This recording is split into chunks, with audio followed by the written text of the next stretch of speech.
আজকে যারা বলেছিল বিজেপি এলে মুসলিমরা নাকি থাকতে পারবে না, 2 মাস 1 দিন হয়েছে বিজেপির মুখ্যমন্ত্রী কাকে থাকতে দিনই নাম বলুন বন্ধু। বলেছিলেন দাঙ্গা হবে, বলেছিলেন প্রার্থনা বন্ধ করে দেবে, বলেছিলেন আমাদের ধর্ম পালন করতে দেবে না, বলেছিলেন ডিটেনশন ক্যাম্পে পাঠাবে। আমি জানতে চাই তালিকাটা।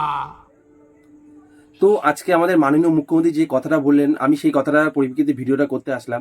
তো সত্যি কথা বলতে এটা একদম সত্যি কথা উনি বলছে। সত্যি তালিকাটা তোমাদের যদি কারো কাছে থাকে প্লিজ আমাকে আমার কমেন্ট বক্সে শেয়ার করো। তো উনি যে কথাটা বললেন যে মুসলমানদের থাকতে দেওয়া হবে না, ডিটেনশন ক্যাম্পে পাঠানো, সত্যি কথা বলতে আমার কাছে এমন এমন ভিডিও এসেছে যারা অনেক লক্ষ্মীর ভান্ডার, আমার সেই ভিডিও তোমাদের সামনে এই পেজে ছাড়াও আছে, তোমরা দেখে নিতে পারো। তারা লক্ষ্মীর ভান্ডার পেয়ে নিজেরা আবির খেলছে, কত আনন্দ তাদের মনে।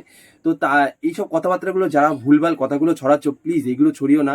তাতে কি হবে বলো তো, উল্টে এমন দেখতেই পাচ্ছ এখন মানে সরকারের নামে উল্টোপাল্টা কথা বললে কি তার পরিণতি হচ্ছে তোমাদের। আমার সেই ভিডিও এই পেজে করা আছে। তো তোমরা এই কিছুদিন আগেই একটা ছেলে যে উল্টোপাল্টা কথা বলেছিল দেখেছো তো কি হয়েছে। তো সত্যি কথা বলতে ভুলভাল কিছু করো না, ভুলভাল কিছু ছড়িও না।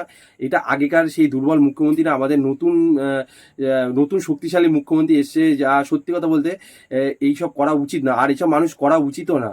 ভুলভাল কথা না জেনে শুনে ছড়ানো উচিত না। তা আমি যেগুলো সামনাসামনি পাই সেগুলোই তোমাদের সামনে তুলে ধরার চেষ্টা করি, যাতে তোমরা জানতে পারো। আর যারা না জানে তাদের কাছে ভিডিওটা জানে পৌঁছায়, তারা জানুক, এর জন্যই। আর তোমরা ভিডিওটা অনেক শেয়ার করো। আর সত্যি কথা বলতে গেলে তোমাদের যদি কোনো কিছু প্লিজ কিছু বলা থাকে তো কমেন্ট বক্সে জানিও। আর তালিকাটা আমাকে পাঠিও, যারা আমাকে ভুলভাল কমেন্ট করছিলে এতদিন, তারা তালিকাটা প্লিজ আমার ফোনে আমার মানে ইনবক্সে পাঠিয়ে দিও।